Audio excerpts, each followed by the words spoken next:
This is Tall Tale TV, your podcast for sci-fi and fantasy short stories. Overload, written by Thomas Zman, performed by Chris Herron. Avery sat before his short-wave radio. He was communicating with a mysterious someone, a foreign contact he'd just discovered from halfway around the globe. Pursuant to his latest interest, an obsession he'd quickly become smitten with, Avery was apt to talk to anyone who would listen.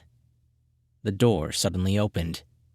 "Thought I'd find you up here again," yelped Dot, his wife, as she entered the space that had become Avery's study.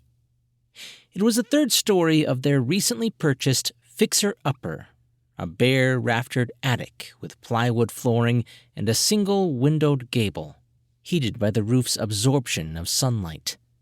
"My God, we just finished dinner, and you're up here like a bolt of lightning. Anyway, I was just going over our credit card statements, and I saw this charge for $2,100. Avery, you didn't tell me that this thingamajig radio was going to cost all that." Avery had left the microphone switched on. He'd been talking with another of his interesting parties, clear across the other side of the planet. "I meant to tell you." He hesitantly turned to her. "Avery," Dot's face dropped. "You paid that much for a throwback hobby?" He nodded. "For that kind of money, we could have gotten a top-rated computer and done some modern-day surfing of the web. Who uses these things anymore? Get with the times, will you?" Avery stared blankly at her, adjusting his glasses. "You told me it would cost no more than $200. He shifted uncomfortably in his chair. "This was supposed to be your early birthday present." His throat went dry. $2,000 is insane, Avery." She came right up to his face, cigarettes on her breath. "Do you hear me? Insane." "Dot, Avery, you lied. You lied to me." "In a couple months," Avery choked, his eyes blinking rapidly, "I'll be getting my bonus." "We can't afford to carry a balance like that, Avery. The interest alone." "We'll just use some of the money your brother loaned us to cover it. We can always hold back on finishing the downstairs." "What?" she screamed. "Avery, if your bonus is anything like last year's, we won't be able to do half the things we planned for in this house." Dot's eyes bulged, that vein in her neck beginning to wiggle. Just send it back. We can't do this." Her eyes left him to look over the radio. "I wanted the new iPhone, but let that go. I've let a lot of things go lately." She backed away and crossed her arms. Dot appeared very thin in her tight sweater. Avery had been attracted to her back when she was more curvaceous and filled that sweater out. Now he was near repulsed by her and just hoped that she would go away. Smoke another cigarette, he thought. "Look, my brother was good enough to loan us money so we could work on this house. We have to stick to our agreement and use the money on only this house." "Your brother," he replied, thinking, Bill, Buck, the murderer, that conniver, had us sign papers. "What's he got to do with anything?" "We have to show him we're responsible." Dot calmed herself. "Besides, he was good enough to let us stay in his house while saving for this one." All the while charging us rent, Avery thought. Avery returned his attention to the radio, its digital panel beckoning him, the complicated luminescent dials and chrome switches enticing. "You don't understand," he mumbled, his foreign contact seeming to have signed off. "And we're getting phone calls from the neighbors about your broadcasting," continued Dot behind him. "I just listened to 3 of their messages." "They'll get used to it." What? Am I getting through to you? Her face reddening again. She went to knock on his head, as if to see if anyone was home. Avery swiped away her hand, his glasses near falling to the floor. We're new on this block. We should respect... Avery paid her no mind, as he recited his call letters into the microphone, which stood starkly outdated atop his desk. Avery tried to retrieve the mysterious someone he had been speaking with, who had never actually left the airwaves, but all the while had been listening to him and Dorothy fight. Avery didn't notice Dot's exit, but did hear the door slam behind her. I'll have to lock that thing, he thought. Avery slowly turned the large tuner dial to try and find another contact. He stared, mesmerized at the digital readout blurring through numbers, the radio's undulating whines and whistles of passing frequencies having a somewhat seductive effect upon him. It was after several minutes of this electronically induced arousal, of scanning up and down the megahertz scale, that something extraordinary happened. A sound of jagged snoring filled his headset.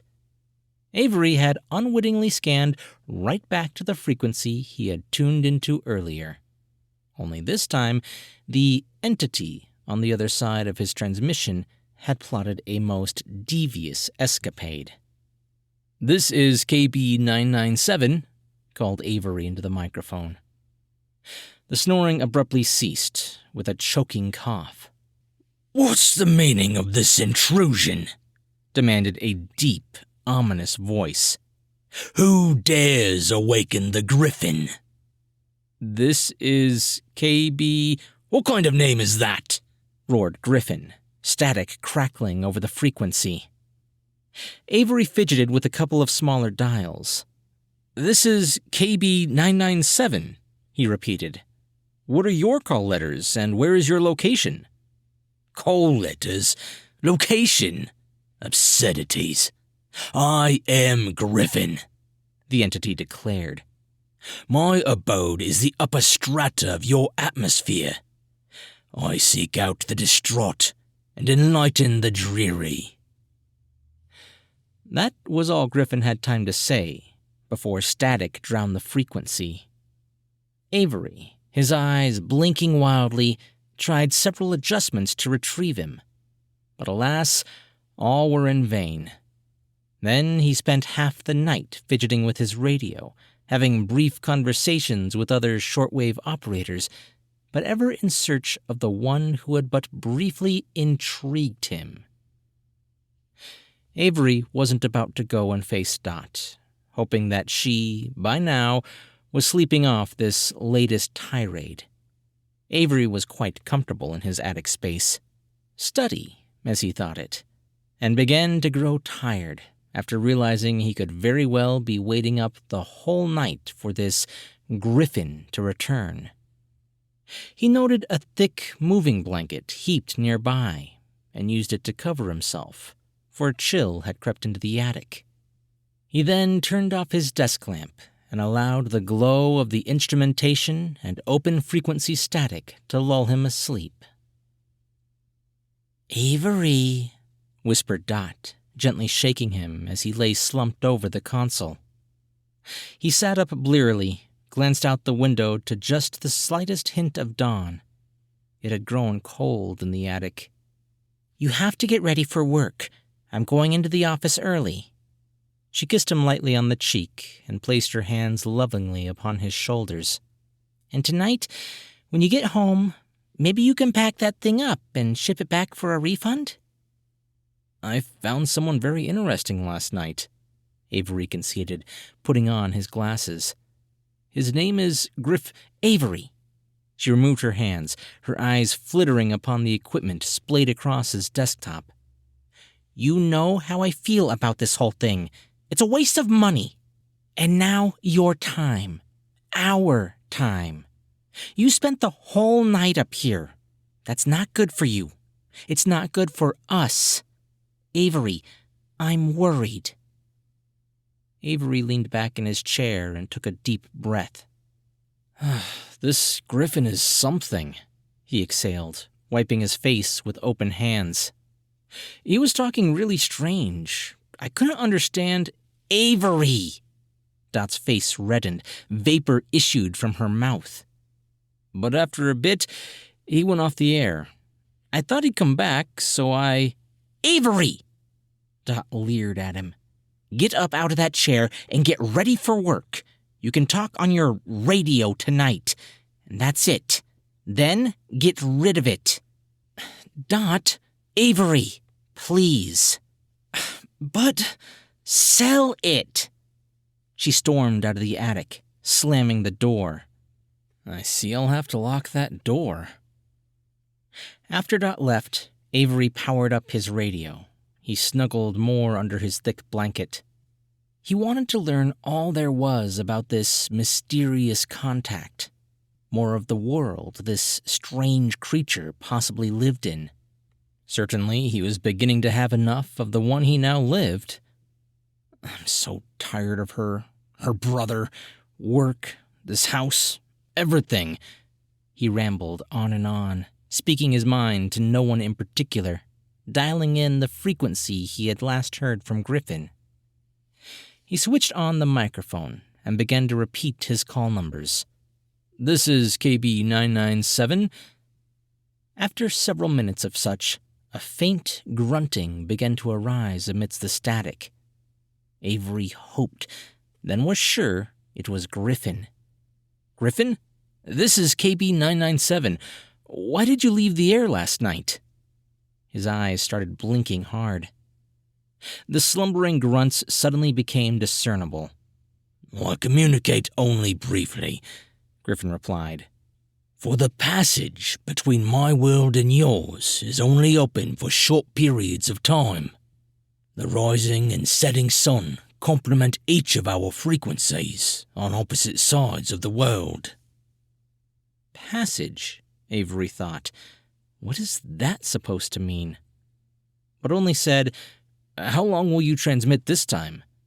"However long the ionospheric propagation allows. And when I again leave, you will surely anticipate my return, for I embody the confidence you so desire." Avery's cell phone buzzed on the table next to him. Dot's name appeared on the screen. He ignored it. "Absolute zealous superiority," Griffin continued to elaborate. "Superiority?" Avery parried, thinking Griffin a lunatic, though a very interesting one at that. The cell phone vibrated, issuing forth a lengthy text message. "Education as to worldly matters awaits." Griffin was expounding all this in a gruff, sing-song verbiage. Avery's cell phone began to vibrate again. Another text visible. It was Dot's brother, Bill.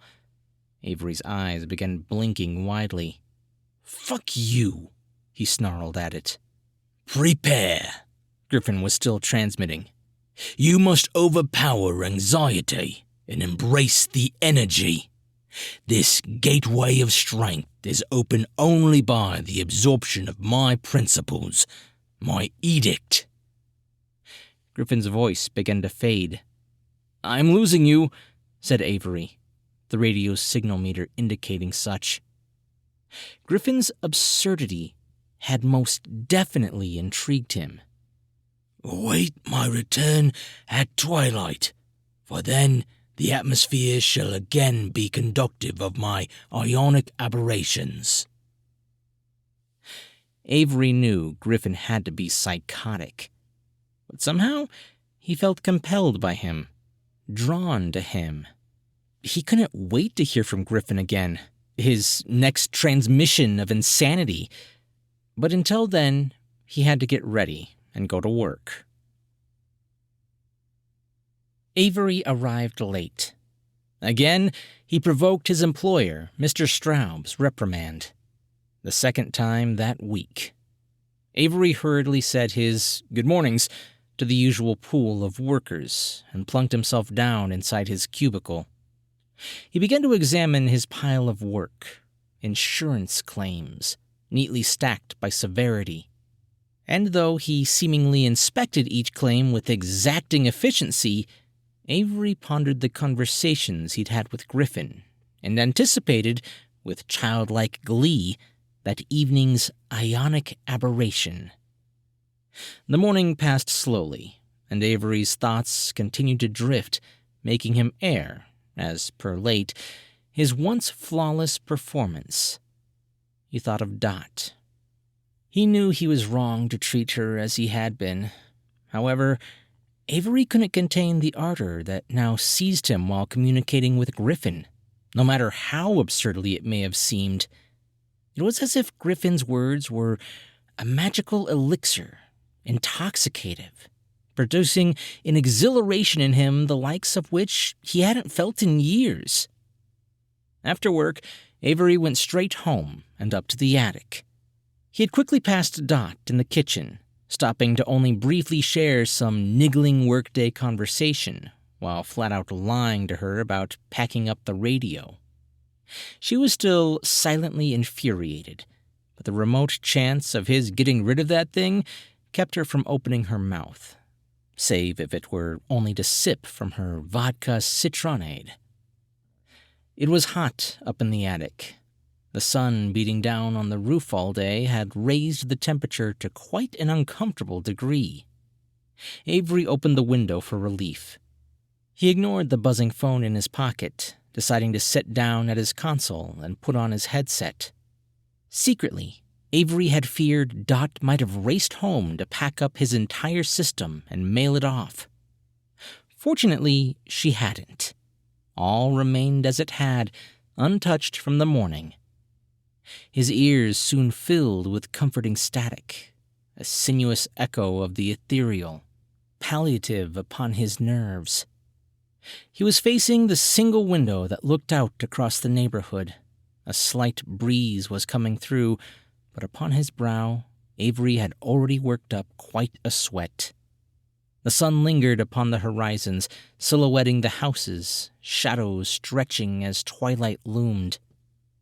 From downstairs, Avery heard the distant ring of the phone. It temporarily disrupted him from his operations. Dot answered the call. It was Mr. Straub's, concerned about Avery's discrepancies. Dot stated that Avery wasn't home at the moment, that he'd run out to buy some paint. She spoke calm and understandingly, fabricating excuses for her husband's latest shortcomings. Regardless, Mr. Straub's demanded Avery return his call, since he wasn't answering his cell phone either. After the call, Dot worried about Avery's job. She lit a cigarette and drew upon it. She was about to storm upstairs and verbally maul him, but thought otherwise. It seemed that she also had taken this matter to work with her. Everything had been recounted all the day long, but discussed with no one. All her fellowship thought that she was so lucky, having a new house and a man to transform it into a loving home. But she didn't. Dot again calmed herself with a second drink and continued to dutifully prepare the evening's meal. When Dot finished cooking and again talking on the phone, this time with a disgruntled neighbor, Mr. Gideon, she sat dinner on the table and called upstairs to Avery. It took several loud beckonings, but finally her voice traveled all the way up to the third story, where he was reached and startled away from his listening to static. Avery thought about remaining upstairs to await Griffin's return, but realized it was still too early, by a good half hour, and far too hot. Besides, he was rather hungry. He descended the stairs and humbly took his seat at the table, it still half crowded with unpacked shipping boxes and tools. Avery was quiet, apprehensive as he filled his plate, and was about to take his first mouthful. "I'm glad you're getting rid of that radio," his wife started. Avery took his mouthful and chewed, his mouth drying rapidly, however, as his wife spoke. "I'm glad to see you're getting a more grown-up perspective on things. Nobody said buying a fixer-upper was going to be easy. Dot ignored the sweat on his face, just as she had that ludicrous habit of his eye blinking. I just finished unhooking everything, Avery lied, near choking on his words. Though the antenna on the roof may take some undoing, he thought. Good thing Dot hadn't seen that 30-foot monster go up the other day. Fine. And once that's all done with, perhaps you can return your attention to painting this kitchen.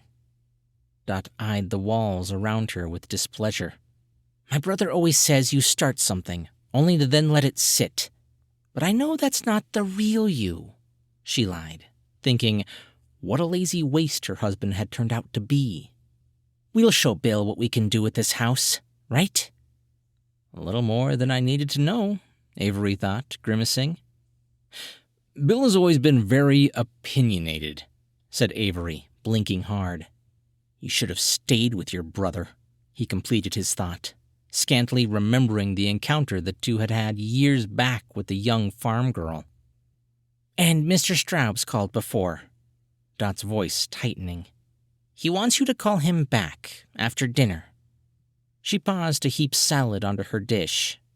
Says you've been picking up on some discrepancies, but I know you'll make it right.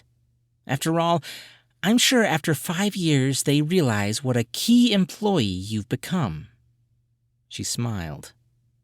Dot got up to pour them both some wine. Oh, and our neighbor, Mr. Gideon, called. He was going to leave another message, but I picked up midway through. He's complaining about the interference on his television. He's got satellite, you know. Can't watch his documentaries. Says it's the last warning we're getting. I had to hold my tongue at that. She looked to him for response. There was none. She left his glass of wine on the table before him. Avery, I am worried. Dot sipped heavily from her glass. Avery looked up at her and stared, through his thick glasses, blinking. Says he's got the whole neighborhood behind him. I explained to him that you're getting rid of the radio, tonight.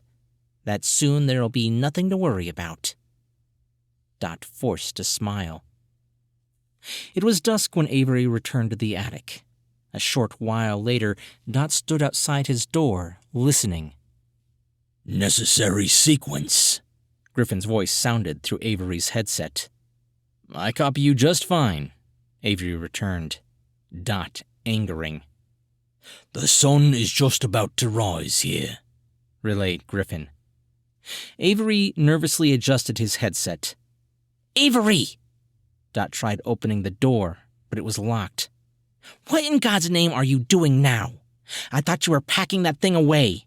Avery! Avery! Answer me! She banged on the door, her husband's attention elsewhere. Dot cursed him and ran downstairs to call her brother. At the time of Bill's arrival, the neighbor, Gideon, was stomping across Avery's front lawn. Brett Gideon, he identified himself to Dot and Bill as they stood on the porch. The whole neighborhood's had enough of your husband's radio. It's gotten way out of hand, and I'm here to stop it. I've heard. Give us some time, said Bill. We're taking care of the matter. Yeah? Replied Gideon. Well, we're going to take care of the matter our way. He directed their attention down the street to where several of the neighborhood men had gathered on their porches, some beneath the streetlight, and were now headed up towards them. Bill gave a cold stare, then led Dot inside, locking the door behind them. Oh, things are getting ugly fast around here, said Bill. He looked out the window to see several men crossing the lawn. He called the police. Bill and Dot hurried upstairs and banged on the attic door. Open up, Avery, threatened Bill. Meddlesome bastard, remarked Avery over Griffin's conversation. Avery, Bill called again. A pounding now began from the front door. The neighbors are furious. They're outside and it's looking bad. Shut down that radio, now! The process is slow, continued Griffin. But as the synergies of the fluctuating ionosphere intensify, your strengths too shall increase. Several long-drawn bleeps sounded. Avery's ears tingled. Avery felt an electrical charge begin to flow through him, starting from his skull, down his spine, and through his fingertips. The attic was still very warm, and his face beaded with sweat, his hair wet. He pressed tighter the headset to his skull, the sweat acting as a conductive. He stared, unblinking, at the radio's meters, dancing with each syllable of Griffin's commands. "Avery!" shouted Bill, banging hard against the door. "Dorothy's worried sick about you. What's going on in there? This radio thing's gone way too far. Dot told me about the money. Well, guess what? I'm gonna pull this whole goddamn house right out from under you. You hear me? In fact..." Bill looked at his sister's face, emotionally wrought. She was about to cry. "No man in you, Avery. Never was." "Avery!" screamed Dot, choking. "Come out of there!" Avery turned the volume higher and put Griffin's voice on speaker as well. "Presence of mind," bellowed Griffin, the receiver's signal strength meter pushing into the red. "Avery!" Dot's voice weakening, drowned by Griffin's. "Avery!" Bill banged on the door, putting his shoulder to the thick wood, all in vain. With a huff, he told Dot, "Keep calling to him. I'm going down to the basement to cut the power." "Avery!" cried Dot, clawing at the door. "Come out of there, please!" Griffin's voice was all she could hear. Bill hustled downstairs, past the mayhem at the front door. "Everybody go home! I've already called the cops!" he yelled as he headed down to the basement. "We're not leaving till we shut him down for good!" hollered Gideon, backed by several men's curses. "Follow me," he said. "I've got a long rope," leading them around the back of the house. "Sequence engaged," notified Griffin, with an omnipotent edge. "Your mind shall attune to mine, my encompassing prowess to replace your innovative anxieties." Sweating profusely, Avery had no idea what Griffin was saying, but he liked it. He felt his body charging, audibly entranced, as Griffin's commands began to falter. The mob out back had lassoed the antenna and was now pulling on it, swaying it to and fro, attempting to rip it from the rooftop. Avery stared mesmerized, his mind transfixed as a hypnotic pulse reverberated over the airwaves, swaying all the radio's meters into and out of the red. His mind was being washed of indecision, replaced with direction and confidence. "Equanimity," echoed Griffin's final directive, the last indelible word Avery received as there erupted an immense electrical surge through the attic, the house, and yard. Darkness fell upon the neighborhood. Gideon's gang had crashed over the towering antenna to explode spectacularly against the electric lines servicing the house. In doing so, they knocked out power to the surrounding homes, electrocuting Bill downstairs at the breaker box. When the police arrived, flashlights in hand, Dot was discovered, curled up and crying outside the attic door. The officers, upon breaking down the door, were met by the sight of Avery's body slumped across his smoldering equipment. The wires to his headset had melted. The smell of burned hair and charred electronics, perhaps flesh as well, lay heavy in the air. The first officer shook him. Avery awakened immediately. "What's the meaning of this intrusion?" Avery's voice was pungent. His eyes narrowed in the flashlight's beam. "We need to get you to a hospital," said the officer. "Nonsense!" bellowed Avery, swiping the light from his face. His disturbing eyes focused in the shadows. "Is this the body of a dead man?" "You shortwave fanatics certainly take things to the extreme," commented the second officer. That's the only way to take things, returned Avery, standing up. Now go and check William in the basement, he directed the first officer. And you, round up the neighbors outside, he commanded of the second. Start with a Mr. Gideon from across the street. He'll know all those who are involved in this. There will be trespassing and vandalism charges, perhaps manslaughter as well. Avery looked into the darkened hallway. Dorothy, my love. The officer's lights fell upon her. Avery went and knelt beside her. Things will be right from here on out. He held her in his arms. I've neglected many things lately, but I'm a changed man now. And right now, I have a little unfinished business to settle with a certain Mr. Straubs.